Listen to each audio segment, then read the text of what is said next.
Cette semaine, pour la version longue, je reçois Kayla Louis qui se définit comme une experte en débâcle entrepreneuriale. En fait, elle vient nous parler de son histoire de vie. Elle a fait une faillite à l'âge de 23 ans au montant de 276 604 $. C'est très précis dans son chiffre. Donc, et elle va sortir un livre sur son histoire qui va être d'ailleurs disponible dès le 8 février. Mais c'est ça, fait qu'on passe à travers son récit en fait de faillite et aussi émotionnellement comme qu'est-ce qui se passe, comment l'après, là, la honte qui peut suivre et tout ça. Et ce qui est intéressant en fait, c'est qu'aujourd'hui elle est capable d'en rire et même son livre va avoir un ton un peu humoristique. En fait, c'est pas de se moquer en fait de ce qu'elle a vécu, mais c'est de réussir d'en vivre et pour dédramatiser en fait la faillite puis de dire ben regarde, on a fait des mauvais choix, des choses se sont passées, bon, mais c'est pas une raison pour continuer à se taper sur la tête et à se dire qu'on n'est pas une bonne personne. Donc ça a été vraiment une super belle discussion que j'ai eue avec elle et j'espère que vous allez apprécier. Bonne émission.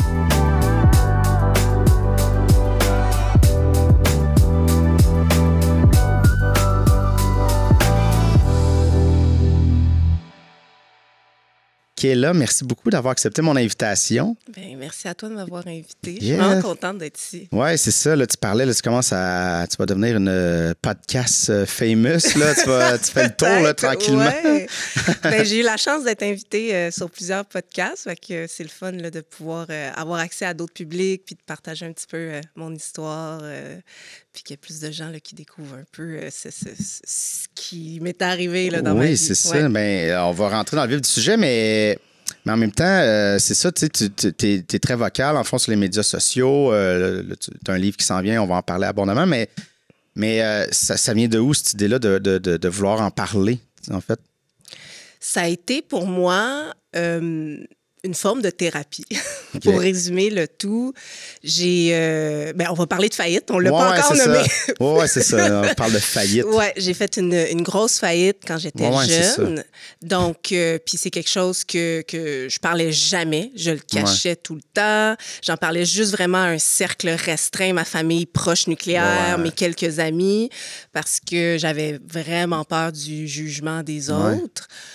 J'avais peur qu'on me prenne pour quelqu'un de qui a moins de valeur, en fait. Okay. Puis je pense pas que c'est le cas, mais dans ma tête, c'était ça. Puis je pense que je me percevais comme ça aussi. Parce que j'avais fait faillite, ben je me percevais comme quelqu'un qui avait échoué, puis que j'étais un échec là, de la vie, en fait. Puis là, j'avais envie de me libérer de tout ça, me défaire là, de cette honte-là, comme tu dis. Puis pour moi, ben, le fait d'en parler au grand public, m'ouvrir, puis de dire, le crier sur tous les toits, ça me fait du bien. Ça sort de nous, c'est ça. Dans le fond, quand on parle, en fait, ben, puis n'importe quel problème, on dit tout le temps, il faut en parler, parce qu'à un moment donné, ça enlève la pesanteur, en fait, dans la tête. C'est comme, ça la rend normale, c'est ça. T'sais. Puis ça fait aussi que tu jases avec plein d'autres gens qui ont passé par la même chose. Des gens que tu connais, que tu as côtoyé pendant des années, puis que, tu sais, il y a des personnes avec qui j'ai travaillé pendant plusieurs années. Puis après, ils m'ont écrit, puis ils m'ont dit « Hey, moi aussi, tu sais, quand on travaillait ensemble en 2014, je passais par une faillite, puis je le savais pas du tout, tu sais.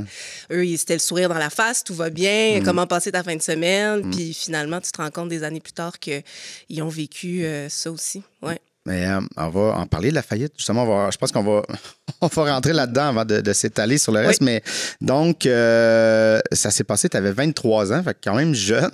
Oui. Puis, un pas pire montant, là, c'était 276 604. Le 4 $, j'aime ça. C'est vraiment précis. Quand j'ai ressorti mes papiers, là, mon papier de déclaration de faillite, c'était ça, le montant. Donc, explique-nous, ça s'est passé comment à 23 ans? Comment c'est arrivé, en fait? Oui, ben c'était suite à une aventure entrepreneuriale. Donc, je suis partie en affaires à 22 ans. OK, fait quand même. Oui, très jeune. Très jeune, tu sais. En affaires dans le domaine médical. Je venais juste de graduer de la podiatrie. Ouais. Donc, le traitement des pieds. On Pieds, n'a pas mélangé avec la pédiatrie. Pédiatrie, c'est ça. C'est pas la même chose avec podiatrie. Ça. Fait que des orthèses, des trucs exactement. comme ça, c'est peu varié. Oui, il y a différentes choses là, que le podiatre peut traiter et évaluer. Puis tout ce qui a rapport avec les pieds. Donc, oui, les orthèses, ça en fait partie. Oui, c'est ça. On dirait que c'est ça que c'est la première chose qu'on pense, c'est sûr. Le pied, orthèse, c'est comme une équation qui va ensemble. Mais sinon, ça serait quoi, tu sais, un peu que le podiatre peut couvrir? La définition du champ de pratique, c'est l'examen et le traitement de tout problème local du pied qui ne sont pas des maladies du système. OK. Fait que les podiatres sont en mesure... J'ai encore tendance à dire « on est en mesure ». Tu sais, il faut que je me défasse. Des études, c'est ça. Oui, ça a été 12 ans de ma vie quand même. Quand même, c'est ça. Mais le podiatre peut, par exemple, traiter un ulcère au pied qui serait causé par un diabète, mais il ne peut pas traiter le diabète. Oui, exact. Okay, oui, donc, tout ce qui est vraiment local, donc autant des problèmes d'ongles, mycose des ongles. On voit des pubs à la télé, là, des orteils brunes. Oui. Ça, des ongles incarnés, des problèmes de peau, des corps, des verrues, pieds d'athlète, des douleurs aussi de toutes sortes. Puis, il y a toutes sortes d'outils aussi qu'un podiatre peut utiliser. Là, c'est sur des examens, mais il peut prendre des radiographies. Il peut également faire des actes, puis ça, les gens ne savent pas, là, mais qui sont plus, comment dire, risqués, entre guillemets, comme des infiltrations de cortisone, des chirurgies mineures, ce genre de choses-là. OK. Ouais. Fait que c'est quand même varié, là. C'est ça, on se fait l'orthèse en tête, là. C'est ça qu'on a plus en tête, mais c'est quand même varié, mais tu sais, c'est... Qu'est-ce qui a fait que tu es allé là-dedans? Là? Il faut que ça tente de voir des pieds maganés. Oui, c'est pas les plus beaux pieds là, que les podiatres, ils voient. Puis souvent, moi, on dirait que j'ai pas de problème avec ça, mais on dirait que souvent, les gens, les pieds, ça les écarte. Soit ça dégoûte, c'est ça, soit ça les attire. Okay. On dirait qu'il n'y a pas de milieu. Là, comme je viens de dire que je suis pas dégoûté, là, on dirait que ça vient de me mettre sur le spot, mais... Non, mais... ouais, c'est ça, c'est... Je pense pas qu'il y a un podiatre qui triple là, spécifiquement sur les pieds. c'est plus une passion pour la santé, pour la biomécanique, pour aider les gens, traiter les gens, faire du bien. Moi, là, je dis ça, puis c'était pas ça dans mon cas. Là, c'est pour ça que je fais plus ça aujourd'hui. Mais mes deux parents viennent du domaine de la santé. Okay. Mes deux parents sont chiropraticiens. Okay. Donc, j'ai grandi là-dedans. Mes deux parents avaient leur propre clinique aussi. OK, fait que c'est ça. Ça amène l'idée de... Dans le médical, ouvrir quelque chose. OK, fait que c'est exactement. Ça vient pas... La graine a été plantée à ce moment-là. J'ai pas eu de pression là, de leur part, mais en même temps, j'avais des très bonnes notes à l'école. Quand tu as des bonnes notes à l'école, souvent, on te pousse vers les domaines de santé, ingénierie, avocat, le droit, tout ça. Fait que c'est surtout ça, les domaines de la santé que j'ai regardé. Je voulais pas devenir médecin parce que... je pense qu'au fond de moi, je savais que je tripais pas tant sur la médecine. Puis je voyais un peu la podiatrie comme une petite médecine plus simple, entre guillemets, là, qui se pratique au privé, que je peux avoir... Je suis pas obligée de faire des rondes d'hôpital puis de faire une résidence, là, tout ça. Donc, c'est un chemin rapide aussi pour arriver à une profession médicale. Oui, c'est ça. Puis... En fait, j'ai une parenthèse là-dedans, parce que moi, c'est un peu ça. Mon père, il y a un magasin électronique qui avait été ouvert par mon grand-père. Puis dès que j'étais jeune, le monde me parle. Puis évidemment, j'étais en télé, je suis devant, je fais ça, mais j'aimais la technologie de ça. Puis tout le monde me dit tu vas reprendre le magasin, le magasin. Puis c'était dans ma tête, un peu à l'image de toi, tes parents ont ça. Fait, tu dis, ça va être ça. C'est ça que je dois faire. Parce que c'est le modèle que tu vois. Puis tu dis, je vois que ça fonctionne, mais tu réfléchis pas nécessairement à ce que c'est ça, que... Oui, exact. Puis moi, à un moment donné, ça a vraiment fait, je peux pas gérer un commerce. T'as pas ça en toi, t'as pas la fibre d'entrepreneur. Il y a ça, puis j'aime pas assez les gens. Oui, je comprends. Mon père, il est tellement patient, puis moi, je pognais une heure dès qu'il y avait des clients plus durs, là, puis j'étais comme... Ouais. Puis là, je fais, non, non, ça sera pas ça, genre ma vie, des gens. Je mais c'est pour moi une parenthèse que des fois, c'est ça, tu sais, ça... Mais pour ajouter à ta parenthèse... Ouais, on fait ça serait malade jusqu'à la fin. Là. Mais, tu sais, si j'avais suivi le chemin de mes parents puis que j'étais devenue chiropraticienne, par exemple, ça aurait été hyper facile pour moi. Je pense qu'il y a un peu de ça aussi dans ton cas, où est-ce que quand on suit le chemin de nos parents, ben eux, ils nous introduisent. Tu sais, mon père m'aurait amené dans sa clinique, puis, tu sais, j'aurais pas eu de difficulté à bâtir ma clientèle, puis ça se serait fait tout seul. Puis à un moment donné, associé, puis tu sais, ça... Oui, exactement. Tu sais, j'aurais eu du succès rapidement, contrairement à ce qui est arrivé. Puis aussi, je comprends quand tu dis que les gens... Ben, c'est le service à clientèle. Tu sais, c'est une des raisons pourquoi je fais pas ça aujourd'hui, que j'ai quitté. Moi aussi, ça me draine énormément. Je suis quelqu'un de très sociable. J'aime ça jaser, j'aime ça être dans des contextes où est-ce qu'il y a du monde.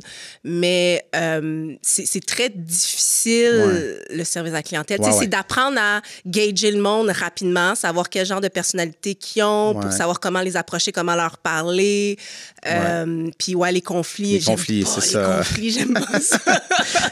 Mais moi, j'haïs pas ça. T'aimes les conflits? Mais je suis bouillant. Fait que c'est ça l'affaire, c'est que je serais pas la personne qui va être comme... qui va essayer de calmer. Faut pas avoir trop d'orgueil non plus, parce qu'il faut toujours donner un peu raison aux clients. Oui, c'est ça. Oui, vous avez raison. Oui, mais... on va essayer. C'est ça. Non, c'est ça. Moi, cette partie-là, c'est pas ma force. Je comprends. Fait que, donc, c'est ça. Fait que, podiatre. Fait que c'est pour ça que je suis allée dans ce contexte-là de bonne note, santé. Je convoitais un peu les mathématiques, mais je me disais, qu'est-ce que je vais faire avec un diplôme en mathématiques? Il n'y a rien à faire avec ça dans la vie. Ce qui n'est pas vrai. Aujourd'hui, je le sais, mais à l'époque, c'est un peu ça que je pensais. Puis moi, j'aime ça apprendre, j'aime ça étudier, j'aime ça aller à l'école. Aujourd'hui, encore, quand le monde me parle de podiatrie, de médecine, de santé, c'est des choses qui m'intéressent encore. Mais des fois, c'est ça, c'est un intérêt, mais est-ce que ça se traduit à faire ça tous les jours? C'est ça. C'est pas une passion. C'est ça. Ouais. Puis entre aimer apprendre la théorie puis l'appliquer en pratique, c'est deux mondes. Oui, parce que, tu sais, puis les pieds, c'est ça, on les écarte souvent. Les gens, comme on a dit, ils trouvent pas ça très, très intéressant, le pied, mais c'est... Tu sais, quand tu vas te faire masser ou tu vas te faire... tu sais, moi, j'ai plein de problèmes de dos, mais souvent, je vais aller me faire travailler les jambes puis les pieds. Puis là, c'est là, tu réalises qu'on les taxe beaucoup, nos pieds. Tu sais, on est tout le temps debout, on fait de l'exercice, on court, mais on pense jamais à, tu sais, vraiment en prendre soin. C'est ça, fait qu'à un moment donné... On les cache, on met des bas, on met des souliers. C'est ça, on pense à notre coupe de cheveux. Oui, c'est ça. ça. Plus qu'à nos pieds. À nos pieds, oui, c'est ça. En vieillissant, maintenant, on s'en rend compte, c'est ça. Là, c'est ça. Faut faire attention à cette partie-là. Bon. Mais là, on va rentrer plus dans le vif du sujet. On ne parlera pas de pied pendant 55 minutes. Mais donc, c'est ça. Là, fait que podiatrie, tu es sorti, mais dans le fond, c'est pas longtemps après. Dès que tu es sorti. Direct quand j'ai gradué. En fait, j'avais même pas gradué. Tu t'es dit tout de suite? Tout de suite. C'était pas une option. J'ai même pas essayé de me trouver un job. Travailler dans une clinique avec d'autres mondes, juste tranquille. Il aurait fallu. Ouais. Parce que là, ça aurait été moins effrayant. Parce que tu sors de l'école, puis t'as toutes tes connaissances, t'as plein de volonté, mais t'as pas d'expérience. Ouais. Puis j'étais une personne assez gênée, introvertie. Je suis pas la personne... Aujourd'hui, là, puis moi, c'est comme deux personnes différentes. Donc, c'était difficile pour moi d'aller vers les gens. Puis étant donné que c'est un domaine où est-ce qu'il faut vraiment que tu sois en mesure de bien vulgariser les problématiques, puis parler aux gens, puis gagner la confiance des gens, juste ça, c'était quelque chose qu'il y aurait fallu que je travaille là, sur moi avant même de considérer à partir en affaires. Mais bon, c'est ça. J'avais 22 ans. Je savais qu'est-ce que je faisais. Mais c'est ça. Il y a aussi ça. L'espèce d'égo de jeunesse. C'est ça. Je me disais, naïveté, c'est peut-être pas le bon truc. Mais il y a une partie de naïveté, mais une espèce d'idée un peu... je suis capable de le faire. Puis tu as vu aussi tes parents qui avaient leur clinique. Fait que peut-être... C'est ça, puis on se lance. Aussi, quand j'ai gradué à ce moment-là, c'était un programme très jeune, la podiatrie. J'ai fait partie de la 5e cohorte. Donc, il en manquait beaucoup. Il y avait plein d'opportunités d'affaires dans la province. Donc, la moitié des gens qui sortaient ouvraient leur clinique. Donc, pour moi, c'était comme... OK, bon, il va. Ordinaire, là, en gros guillemets. Là, les autres le font. Moi aussi, je vais le faire. Ouais, c'est ça. Mais là, se lancer, c'est ça. Tu sais, bon, j'ai pas la fibre entrepreneuriale, mais il y a faut être prêt à ça, là, tu sais, c'est gérer les chiffres, gérer plein d'affaires, tu sais, c'est ça, comme, qu'est-ce qui s'est passé, en fait, là, tu sais?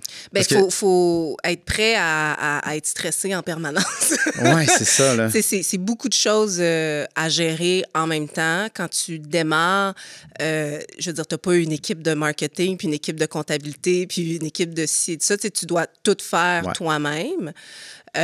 Puis j'ai parti gros. Je me suis trouvé un local qui faisait plus de 1000 pieds carrés. Okay. Un local neuf, il n'y avait rien. Là. C'était les 4 murs planchers de béton. Okay. Il a fallu que je fasse tous les aménagements à l'intérieur de ça. Du plancher au plafond, acheter les fournitures également, aménager, décorer le local. Puis ensuite, c'est ça, sortir la publicité pour essayer de me faire connaître. Oui, c'est ça. Donc, ça a été... des fois, je me demande aujourd'hui comment j'ai fait. Mais c'était comme dans la lignée des choses qu'il fallait que je fasse. Puis j'ai juste, comme tu disais là, avec naïveté, là, foncé, tête baissée. Oui, ouais, c'est ça, parce que ça s'est passé relativement vite, là. Ça, c'était ouvert en juin 2012. J'ai ouvert en fin... J'ai gradué juin 2012. Juin 2012, mais le temps que ça l'ouvre... J'ai ouvert fin septembre 2012. OK. Puis mon but, c'était d'ouvrir en même temps que je gradue. OK. Puis c'est pas ça qui est arrivé. Bien, comme dans tout projet, il y a du retard. Mais j'ai eu beaucoup de difficultés à avoir mon financement, finalement. J'ai eu des problèmes aussi avec la CCQ parce que j'ai engagé un jobber pour essayer de sauver de l'argent. Puis ensuite, essayer de trouver un vrai entrepreneur général avec sa licence, ben ça a encore ajouté des délais. Fait que finalement, ça a été fin septembre. Fin septembre, c'est ça. Puis c'est en août 2013, donc... Moins d'un an plus tard. Moins d'un an plus tard. Que j'ai déclaré faillite. Quand même, c'est ça, tu sais. Mais est-ce que tu le... J'imagine que tu le voyais venir, mais tu sais, est-ce qu'il y a un côté de comme... Je sais pas, quand on est là-dedans, tu sais, qu'on voit... Ça marche pas, mais on espère, tu sais, comme tout le temps pousser vers l'avant, tu sais. Définitivement. Dès le départ, tu sais, je suis partie avec vraiment un gros pas en arrière, je dirais, parce que tout ce temps-là, ben, il a fallu que je commence à payer des factures avant même de recevoir le premier client. C'est ça, là. Tu sais, commencer à payer mon loyer. J'avais installé ma ligne Internet. Tu sais, j'avais comme planifié des choses... parce que là, c'était censé ouvrir. Juin, finalement, non, mais il y a eu des installations puis il y a eu des factures qu'il a fallu que je commence à payer tout de suite. Ouais. Donc, puis je veux dire, juste la rénovation, juste installer les affaires, il faut que tu payes aussi. Ben oui, c'est ça. C'est un prêt de 180 000 $. Et j'avais également une marge de crédit commercial de 50 000 à peu près, là. Entre 50 et 60 000, je me souviens plus très bien. Mais cette marge-là, tu sais, j'avais commencé à gruger dedans avant même de recevoir le premier patient. Puis j'avais engagé une secrétaire aussi parce que il y a un peu aussi de ça, c'est que je voulais bien paraître. Oui, c'est ça. Donc, tu sais, avoir une secrétaire, ça paraît bien. J'avais acheté...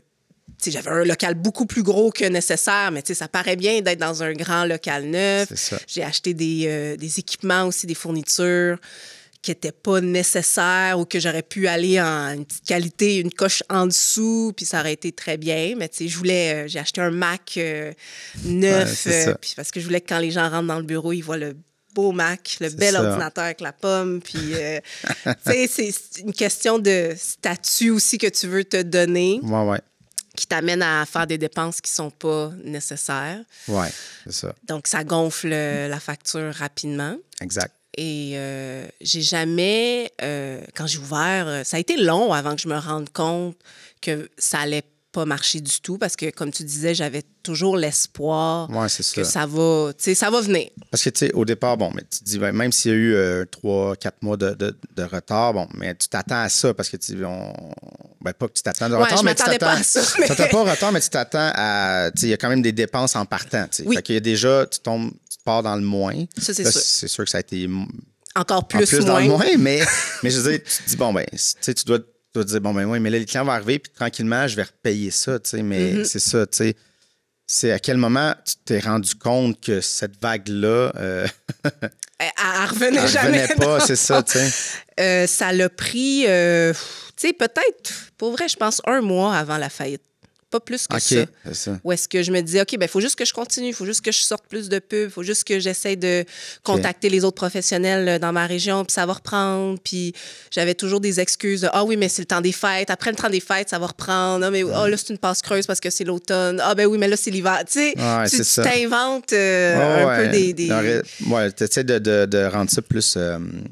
comment dire, dans le raisonnement, là, tu sais. Exactement. C'est ça. Ouais. Tu fais, ah non, mais c'est ça, il y a telle raison, là, c'est en dehors de moi, c'est ça, tu sais. Exact. Puis, tu sais, j'avais une clientèle, j'avais des revenus. C'est juste que c'était pas suffisant, évidemment, pour la quantité de dépenses que j'avais. Donc, quand je suis arrivée à un point où est-ce que j'avais plus de marge de manœuvre au niveau de mes liquidités, ma marge de crédit, elle s'en venait pleine. Ouais. J'ai toujours payé mes factures à temps, fait que j'avais jamais eu de retard, mais là, je me disais, le mois prochain, ça se passera pas, là. C'est ça. Je pourrais pas... Il y a des factures que je pourrais pas payer. OK. Donc, j'en ai parlé à mon père. Ouais. Puis, j'ai expliqué la situation. C'est très flou, là. OK, parce que c'est vraiment... Ça, c'est ce qu'on m'a raconté parce que je m'en souviens pas tout à fait. Ça, c'était comme tu étais dans une bulle émotionnelle, tu sais, c'est ça, tu n'arrivais pas à... Bulle de stress, bulle émotionnelle. Il y avait trop de choses qui se passaient en même temps. Ton cerveau n'emmagasinait pas. En tout cas, il voulait pas se souvenir de ça. C'est ça, il préfère mettre le traumatisme loin. Fait que, tu t'en rappelles pas tant de... Okay. Pas tant que ça, non. Mais c'est lui qui m'a amené voir un syndic en insolvabilité. Puis c'est là, à cette rencontre-là, où est-ce que j'ai exposé ma situation, mes chiffres. Puis là, ils ont vu qu'il n'y avait pas... Parce que quand tu vas voir un syndic, il y a plusieurs choses qui peuvent suggérer. Oui, il y a la faillite, mais ils peuvent suggérer une proposition de consommateur. Okay. Donc, ça, c'est... une proposition de consommateur, c'est que je vais essayer de l'expliquer clairement. Ouais, c'est ça. Je suis pas syndic en insolvabilité. Mais c'est juste parce que je sais vraiment pas. OK, oui, non, mais il y a plein de gens qui ne le savent pas. C'est quand tu proposes de rembourser juste une partie de ta dette à tes créanciers. Donc, par exemple, tu as 100 000 de dette. Okay. Puis là, tu dis, je vais seulement être en mesure de rembourser 50 000. Est-ce que vous acceptez? Je rembourse 50 000, puis après, on ferme les dettes. Puis, ça reste quand même dans ton dossier de crédit, mais on peut passer à autre chose. Puis là, les intérêts arrêtent également. Puis, tout ce qui est recouvrement, huissier, toutes ces procédures-là aussi arrêtent. Okay. Donc, ça permet de rembourser une partie, de moins affecter ton dossier de crédit que la faillite. Okay. Puis aussi, ça permet parce qu'il y a des professions où est-ce que tu n'as pas le droit de faire faillite. J'ai appris ça dernièrement. Ah, ouais. J'ai parlé à un courtier immobilier qui, lui, il a fait une proposition de consommateur de 125 000 parce que c'était soit qu'il faisait faillite puis il perdait son permis de pratique. OK. Ou il faisait une proposition de consommateur. OK. Donc, ça aussi, c'est une avenue pour ces gens-là qui veulent continuer à travailler puis avoir un revenu. Ou sinon, le syndic aussi peut proposer un redressement, OK, on va budgéter. Ta situation n'est pas si pire que ça. On va juste essayer de consolider les dettes. Puis, donc, il y a plusieurs avenues, c'est ça. Okay. Ouais. Mais là, toi, tu es arrivé, puis non, ils ont dit ça ne marchera pas. Ça marchera pas. C'est la faillite parce que... j'avais un bail commercial, c'est un contrat, ça, tu peux pas le briser, sauf si tu payes un certain montant pour le briser ou si tu fais faillite. Il fallait que je me sorte de ça. Puis mes dettes étaient beaucoup trop élevées parce qu'il y avait mes dettes commerciales, donc le prêt commercial, la marge de crédit commerciale, mais j'avais aussi des dettes personnelles.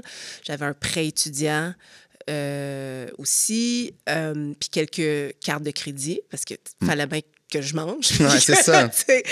J'étais en appartement, j'avais une auto, il fallait que je subvienne à mes besoins. Nécessairement, j'ai pris là-dedans. Puis c'est pour ça que le chiffre là, a gonflé comme ça. Puis moi, j'ai pas eu le choix de faire une fête personnelle parce que j'avais pas le droit de m'incorporer. non plus. À ce moment-là, il y avait plusieurs professionnels de la santé, les chiro aussi. Les autres, je ne connais pas, mais légalement, on n'avait pas le droit de s'incorporer. Fait que tout devait être à notre nom. OK, mais qu'est-ce que ça fait incorporer?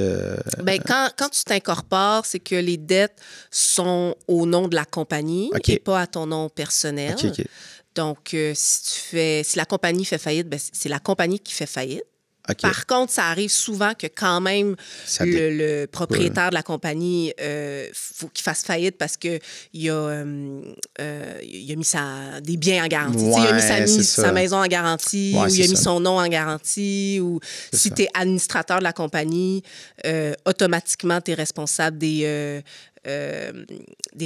retraits à la source là, au gouvernement, les taxes, tout ça, pas payé. Ça, c'est pas la compagnie qui est responsable, c'est l'administrateur. Donc, tu sais, des fois, il y a moyen, quand tu as une compagnie, des fois, il y a moyen de s'en sortir au niveau personnel, pas trop mal, mais des fois, souvent, ça dépend. C'est ça, c'est si...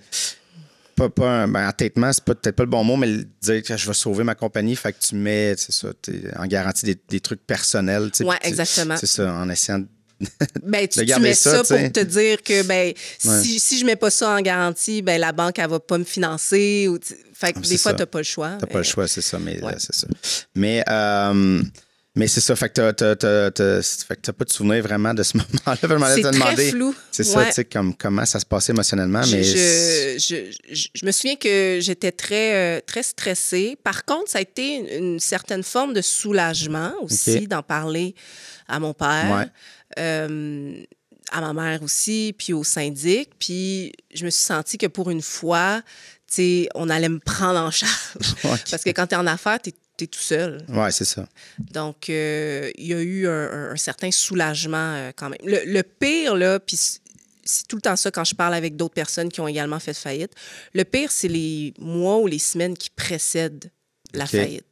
Une fois après que tu es rentré dans ce processus-là, ben finalement, tu vois la lumière au bout du tunnel. Tu te dis, OK, finalement, il y a une solution, je vais pouvoir m'en sortir. Puis ça va avoir une fin, cette histoire-là. Ouais. Sinon, tu as l'impression d'être dans un tourbillon sans fin. Oui, c'est ça, parce que c'est soit que tu cherches des solutions, mais que tu vois rien, fait que c'est juste ça te tire vers le bas. Exactement. Mais c'est ça, puis le fait de la honte, de la faillite qu'on parlait avant, mais...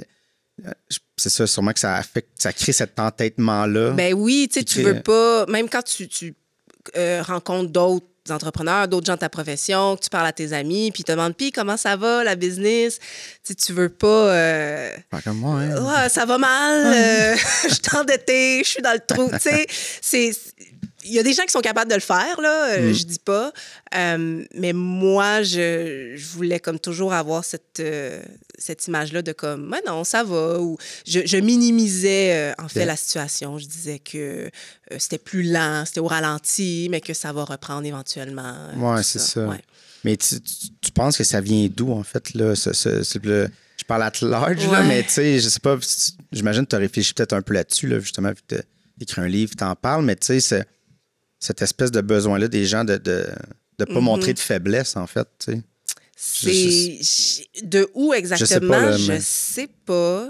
J'ai toujours été perçue comme l'étudiante modèle, celle qui est studieuse, qui a des bonnes notes, qui respecte les consignes, qui fait ce qu'on dit. J'avais un peu cette image-là de... Ben, pas de perfection, non, mais je comprends ce que tu veux dire. Mais c'est ça, qu'à l'école, tout fonctionne pour toi. Fait que tu n'avais pas été nécessairement... J'avais pas été mis face à l'échec c'est avant. Ça, puis ça, c'est une chose qu'on... En fait, je pense qu'il est important, mais on parle pas souvent d'échec.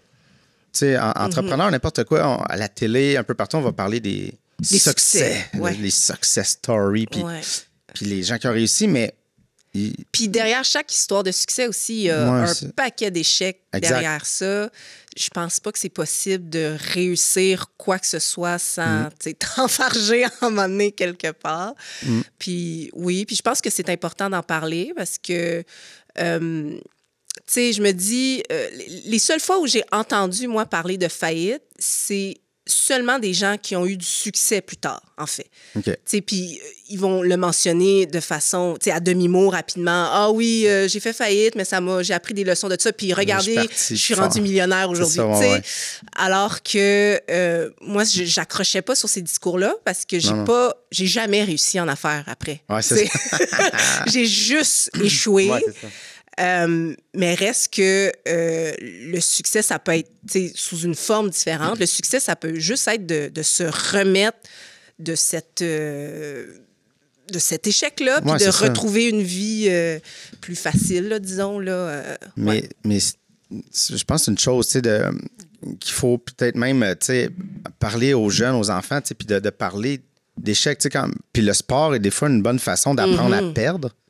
C'est vrai. Parce que n'importe quel sport, tu regardes le champion de la Coupe Stanley, mais il y a 32 équipes, ça veut dire qu'il y a 31 équipes qui n'ont pas gagné cette année. Il y a plus de gens qui perdent que de gens qui gagnent. Oui, c'est ça. Mais d'apprendre là-dedans, de dire que, écoute, ça peut arriver, mais comment tu réagis? Pas que ça peut arriver, ça va arriver. C'est ça, mais comment tu réagis à ça? D'apprendre cette partie-là. Je pense que c'est ce qui est le plus important. C'est pas échouer, tout le monde, ça va arriver, mais c'est d'apprendre à pas laisser l'échec consumer ta vie.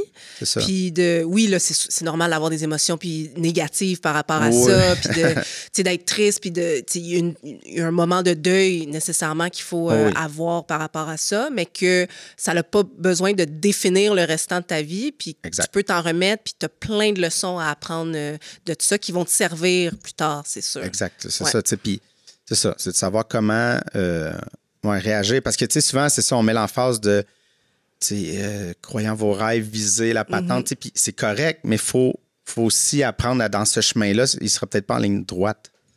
Oui. C'est ça, c'est de dire comme c'est beau le truc de comment croire tes rêves, ça va arriver, mais c'est pas juste ça. Non, c'est ça. C'est sûr qu'il va y avoir des embûches, puis de ne pas abandonner non plus aux premiers embûches, d'être en mesure de persévérer, puis de pas avoir peur de le verbaliser aussi, là, puis d'en parler. Ouais. Et, mais bon, c'est que là, tu as été pris en charge, comme tu as dit, mais à quel moment parce que tu as dit c'est flou, c'est ton cerveau, mais as-tu un souvenir de comme que tu sors un peu de ce nuage-là, que tu reviens puis que là, ça se replace? Ça a été assez long pour moi pour que ça se replace parce que ma faillite a été contestée. OK. Donc, quand on déclare faillite, les créanciers reçoivent les documents, voient là, que tu veux faire faillite, puis après, ils peuvent décider, OK, on laisse la personne faire faillite, ou ils peuvent décider de contester en se disant, non, c'est pas vrai, qu'elle n'a pas d'argent, on va aller... on va les fouiller, on va les... on va aller contester ça devant les tribunaux. Puis ça fonctionne comment, en fait? Là? C'est la contestation? Bien, c'est le syndic qui le reçoit. OK. Puis ensuite, il y a une date de cours qui est déterminée. Pendant ce temps-là, tu vas te chercher un avocat. D'autres dépenses. Oui, d'autres dépenses. Parce qu'il y a ça aussi, c'est pas gratuit faire faillite. Non, c'est ça. C'est pas un... Non, c'est pas... Faut pas penser aussi que c'est comme un jeu, le passé go. Là, exactement. Puis, on se lave les mains. On va chez le syndic, on se lave les mains, on fait faillite, merci, bonsoir. Je suis désolé, regarde. Non, c'est ça. C'est pas quelque chose qu'il faut... J'en parle avec beaucoup de légèreté puis d'humour. Mais c'est dramatiser, mais c'est ça. Faut pas juste se lancer puis on paye. Non, c'est ça. Je dois 500$, je vais aller faire faillite. Non. Donc, c'est ça. Fait contester, fait que là, l'avocat, on s'en va en cours. C'est ça que je voulais dire. Ouais, donc, quand tu fais faillite, tu as des mensualités à payer à ton syndic. Je pense que c'était un 280$ que je devais payer à tous les mois. Puis ensuite, moi, il a fallu que je débourse des frais d'avocat. À 250$ de l'heure, ça aussi, ça monte vite. Puis ça a retardé ma libération nécessairement parce que j'étais censée être libérée au bout de 9 mois. Okay. Mais ma date de cours était en fait 18 mois plus tard. Fait que ça a pris 1 an et demi avant que je sois libérée. Puis finalement, à la journée au tribunal, quand je me suis pointée, le créancier ne s'est pas pointé. Puis j'ai gagné ma cause. À cause de ça. À cause de ça. Ouais. OK. C'est spécial, mais c'est ça, peut-être qu'entre-temps, vu que c'était tellement long aussi, peut-être qu'on fait comme Ils ont laissé faire. C'est ça, je sais pas. C'était le créancier avec lequel j'avais ma marge de crédit étudiante. C'était pas tout le montant au complet. C'était un 60 000 qui contestait. Fait que peut-être qu'il s'est dit, pour ce montant-là, on va aller... c'est ça. On va aller fouetter d'autres chats. C'est ça. Mais en même temps, toi, ça a comme doublé ton temps. Mon temps avant d'être libéré. Ouais. Puis libéré, ça consiste à quoi? En fait, une fois que... Parce que tant et aussi longtemps que tu n'es pas libéré, les créanciers ont le temps de contester. Ensuite, tu ne peux pas faire d'autres emprunts. Oui, c'est ça. Évidemment. Évidemment. C'est un peu logique. J'ai une autre idée de business. Ça serait trop facile. Ouais, c'est ça. On fait faillite, puis une semaine plus tard. Ouais, c'est ça.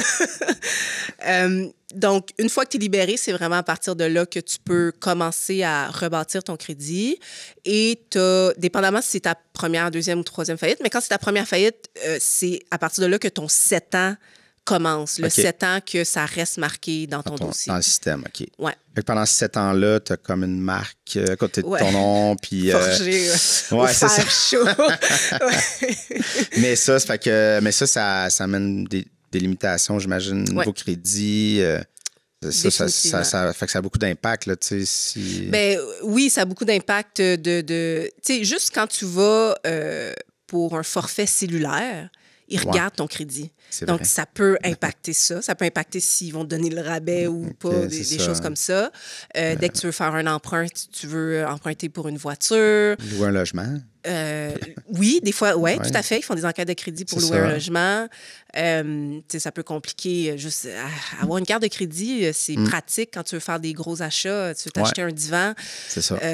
Souvent, la transaction, elle ne passe pas sur ta carte débit. Il y a des choses comme ça qui peuvent compliquer ta vie. Puis ça fait aussi en sorte que des fois, oui, tu peux emprunter, mais le taux d'intérêt, il va être beaucoup plus élevé que si tu n'avais pas fait faillite. Ouais. Ou ils vont demander que ça soit co-signé par quelqu'un. Donc, moi, ça a été mon cas. Quand j'ai changé de voiture, j'ai demandé à ma mère de co-signer. Ouais, c'est ça. Ça m'a permis d'avoir la voiture, puis en même temps de rebâtir mon crédit de cette façon-là. C'est ça. Ouais. Mais c'est ça. Donc, tranquillement, là, c'est ça, tu te replaces, mais on va aller, dans le fond, on va rentrer dans le livre puis dans le fait que tu en passes aux médias sociaux parce que je pense que c'est un peu, tu disais, ça fait partie de la thérapie de l'accepter, c'est ça. Mais ça t'a pris combien de temps avant de... Ben, j'ai fait faillite en 2013. C'est ça. Le projet du livre par rapport à ça m'est venu en tête à l'automne 2022. OK. Puis même, tu sais, jusque-là, j'en avais pas parlé à beaucoup de gens. OK. J'en parlais à mon conjoint, par exemple. Parce que quand vient le temps de hey, on habite-tu ensemble? Ben, je veux juste te dire que. Ça se peut que ça flague. C'est ça. Puis même dans ce temps-là, je me sentais pas bien. J'avais peur d'être rejetée. Qu'il fasse comme ben, je veux pas être en couple avec toi. Tant que ça allait jusque-là. OK. Puis, mais tu sais, c'était dans ma tête, là, je pense, parce que je pense pas que les gens, là, ils allaient me rejeter juste pour cette raison-là. Non, c'est ça. Ou s'ils m'avaient rejeté pour ça, ben tant mieux, c'est peut-être pas des gens. C'est ça que j'allais dire, c'est ça. Si c'est l'excuse, parce que c'est pas... je veux dire, c'est ça. Le monde font des erreurs. Exact. Tu sais, c'est pas... J'ai pas fraudé, t'as là. Pas fraudé, c'est pas un crime. En plus, tu sais, ça vient d'une fraude où tu as essayé d'avoir une business, tu as essayé de quelque chose, puis ça n'a pas marché. Mais tu sais, c'est pas... c'est ça. C'est pas j'ai loadé plein de cartes de crédit exprès, puis après, là... C'est ça. T'es parti sur des dérapes, c'est ça, puis on a tout flobé l'argent, puis ça va pas bien.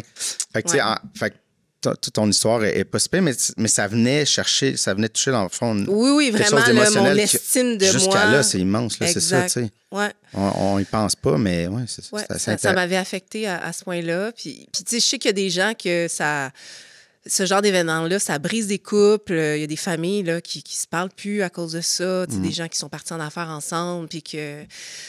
Donc, c'est très émotionnel. Puis oui, ça vient toucher... notre estime nécessairement, puis parce qu'on se dit, peut-être que on n'est pas bon.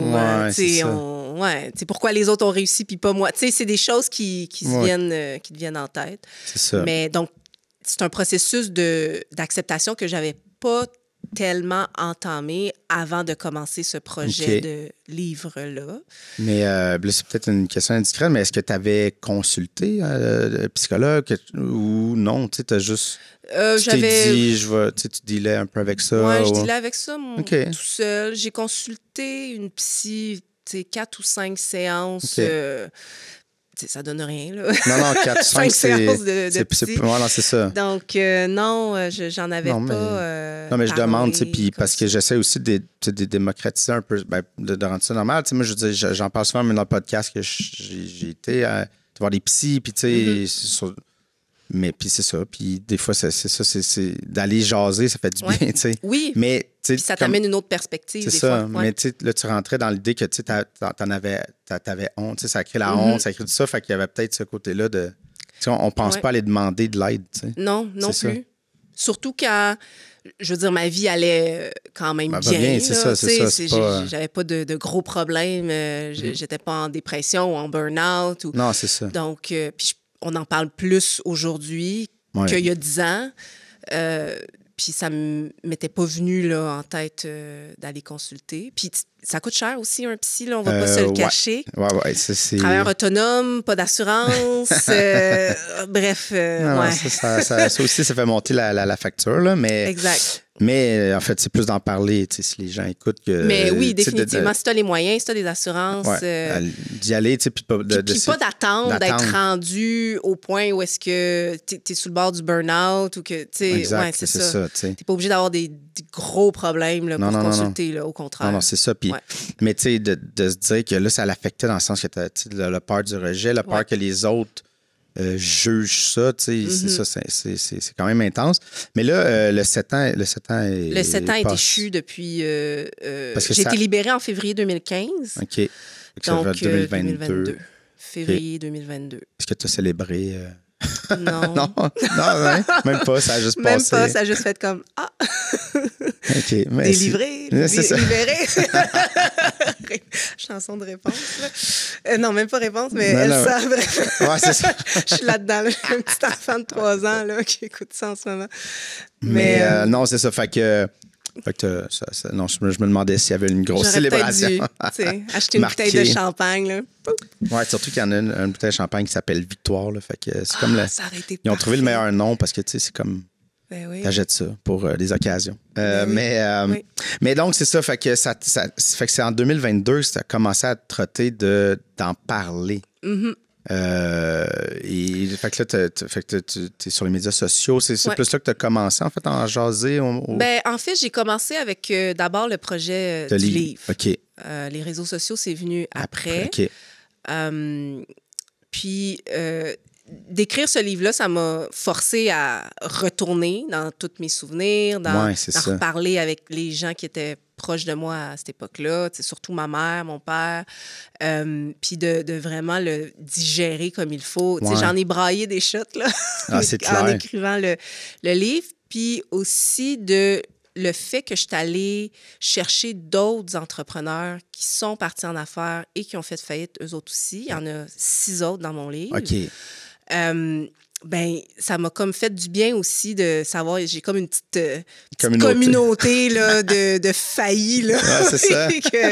Puis de voir qu'eux, ils ont traversé ça, puis que ces gens-là, ils sont pas gênés d'en parler. Ils m'ont partagé des choses de leur vie sans vraiment me connaître, sans savoir le résultat final de ce que tout ça allait être. Puis j'ai trouvé ça beau, j'ai trouvé ça inspirant. Puis je me suis dit, hey, si ces gens-là sont capables de s'ouvrir comme ça, puis de pas être dans le jugement, puis de se dire, regarde, je suis passée par là, puis oui, ça a été difficile, oui, il y a eu des périodes où est-ce que je pensais jamais m'en sortir, mais après ça, ça a été lumineux, puis fait que je me suis dit, ben moi, si je suis capable d'avoir une opinion positive de ces gens-là qui ont fait faillite, ben moi aussi, je peux en parler, puis je pense que les gens peuvent quand même avoir une opinion positive de moi. Exact, c'est ça. Puis, mais comment tu les as trouvés? Est-ce que c'était Ça, là, ça a été des heures de recherche.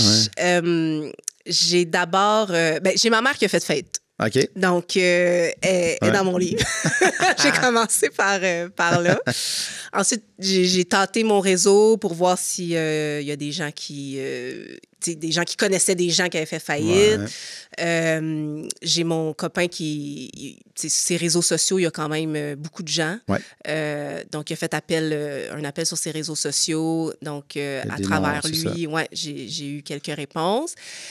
Puis j'ai passé des heures à fouiller le site web de Raymond Chabot, qui est un syndic en insolvabilité. Puis toutes les faillites publiques sont affichées sur leur site. Donc là, je cliquais sur les déclarations de faillite. J'allais regarder s'il n'y avait pas un nom que je voyais. J'allais chercher sur Facebook, sur Internet. Des fois, je trouvais des articles. Puis là, je faisais 2 + 2, LinkedIn. Puis là, j'écrivais à ces gens-là.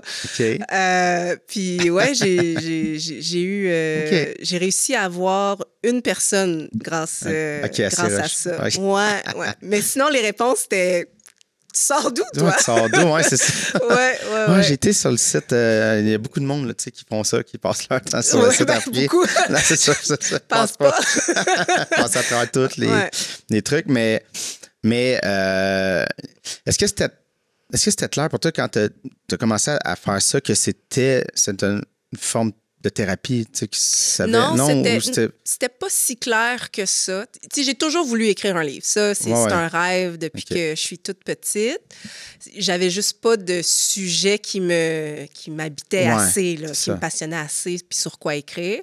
Puis ça, veux pas, ça a été un des plus gros moments marquants de ma vie, cette faillite-là.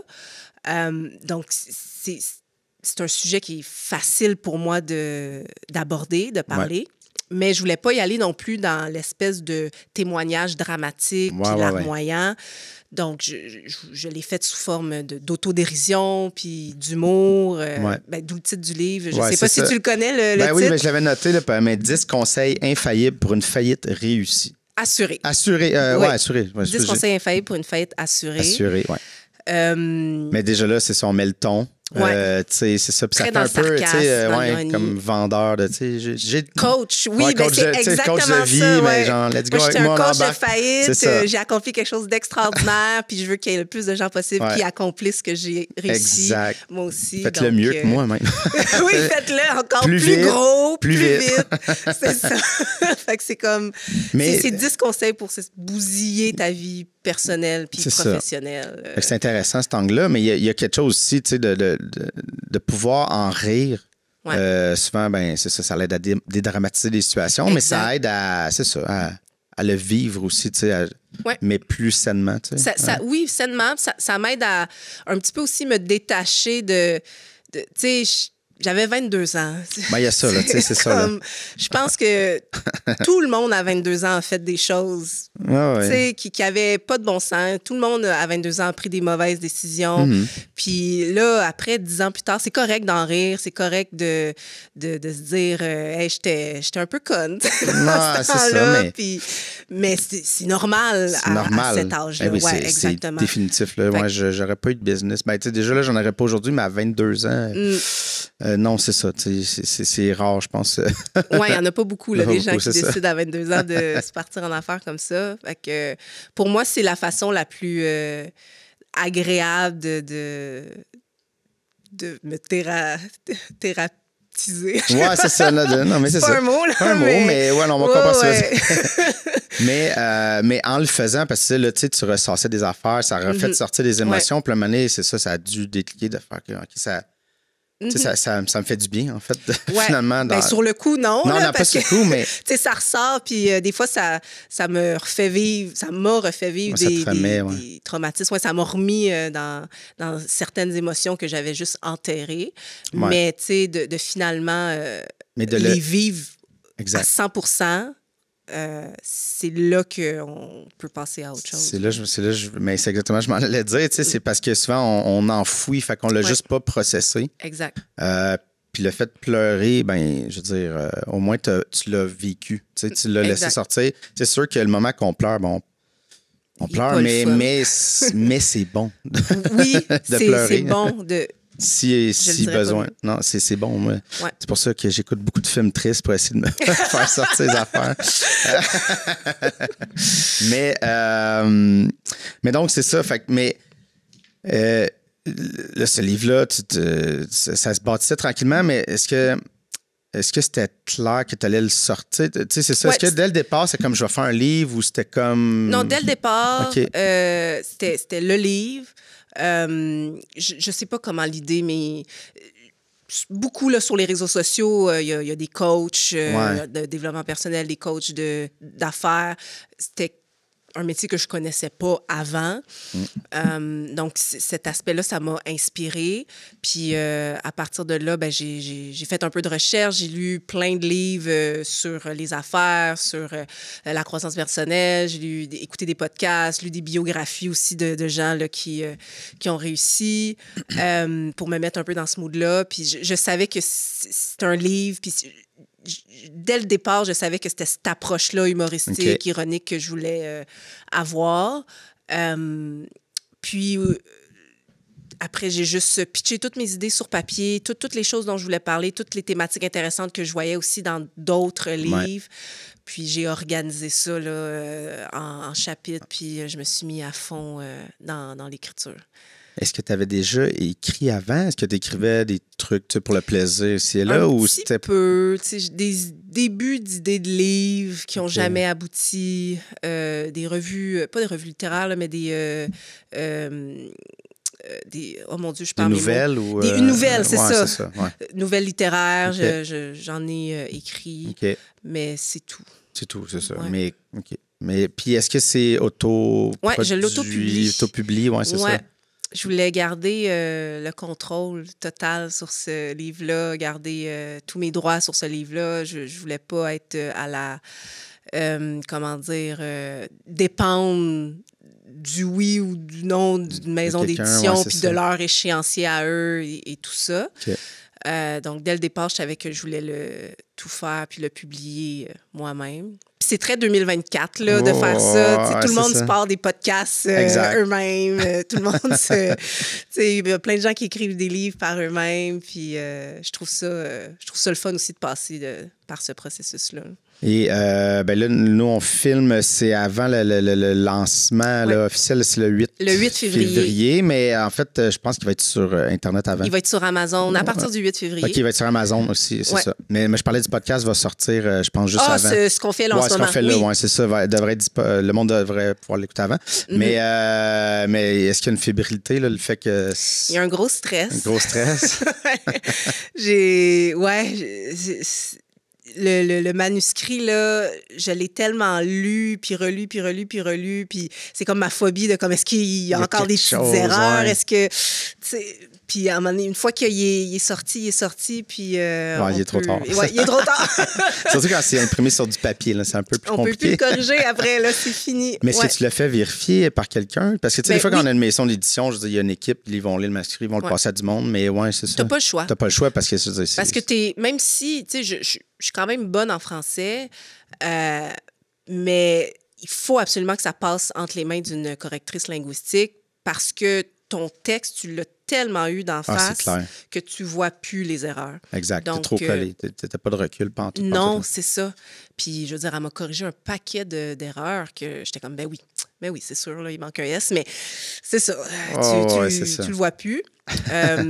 Puis j'ai fait affaire donc avec une correctrice linguistique. J'ai fait affaire aussi avec une bêta-lectrice. Ça, c'est quelque chose que le monde connaisse moins, mais c'est quelqu'un qui va vraiment regarder ton texte dans son ensemble. T'sais, elle va pas regarder s'il manque un S ou si le verbe est bien accordé, là, mais plutôt le contenu, ça coule. Exact. Ouais, parce que c'est une autre affaire. Je veux dire, t'écris, mais toi, tu sais, en plus, mettons, oui, t'avais des témoignages de gens, mais t'as ton histoire, puis des fois, là aussi, t'es collé sur le truc, puis tu fais un lien, puis là, quelqu'un le lit, puis fait, ouais, mais je te connais pas, puis là, je comprends pas pourquoi t'as passé de ça à ça. Est-ce qu'il faut... Elle m'a pointé des endroits de... ici, ça manque de précision. Ouais, c'est ça. La façon que tu l'as... Pour moi, c'était clair, mais pour elle, c'était pas clair. Non, c'est ça. Les répétitions aussi. c'est mon premier livre, donc j'avais tendance à avoir des mots qui se répétaient 250 fois là, dans le texte. Donc, ce genre de choses-là qu'elle regarde. Oui, c'est ça, parce qu'on essaie tout le temps de trouver des façons. Mais tu sais, une année faillite, il y avait-tu... non, il n'y a pas d'autres mots. Échec. Échec, c'est ça, une année, t'es comme... Tu fait comme un tableau, tu sais, de champ lexical à utiliser. Non. Non, pas vraiment. Mais ouais, fait que ça s'en vient. Fait que c'est quand même excitant là, que ça se concrétise, tu sais. Oui. Puis j'imagine que ça va mettre comme un point. Je fais un lancement aussi. Oui, c'est ça, le 8 février. Le 8 février, en vrai, dans un restaurant à Saint-Lambert. À Saint-Lambert, c'est ça. Café Passion. Puis j'ai invité toute ma famille, tous mes amis, tous les gens que je connais, mon réseau, pour célébrer ça. Ouais. Et écoute, on termine, là, c'est déjà la fin, mais qu'est-ce que je pourrais te souhaiter là, pour ce qui s'en vient? Là, parce que tu veux faire des conférences, tu veux... Aucune idée. Tu sais pas trop, c'est ça. Je sais pas.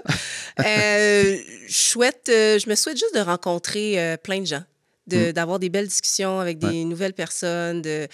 C'est ça que j'aime à travers ce projet-là, c'est que je rencontre plein de gens que j'aurais jamais rencontrés avant. Je discute avec d'autres personnes, comme je disais tout à l'heure, qui ont passé par la même épreuve que moi. Puis, tu sais, on se fait des amitiés de cette façon-là. Donc, ouais, juste plein de belles rencontres. Parce que sinon, j'ai pas de projet précis de... Je veux devenir conférencière ou experte. Non, je vais voir où est-ce que ça me mène, puis les opportunités que ça me donne, puis on verra. Oui. Puis, écoute, est-ce qu'il y aurait éventuellement d'autres livres de la fiction ou, tu sais, ce serait juste... C'est sûr que comme... je veux en écrire d'autres. Il y a comme une part de moi qui me dit plus jamais. Puis il y a une autre part de moi qui me dit c'était le fun, c'est excitant, on va recommencer. Mais il n'y a pas de projet de commencer pour l'instant. On verra. Ouais. Ben, merci beaucoup d'être venu nous voir. Ça a été vraiment une belle discussion. Merci.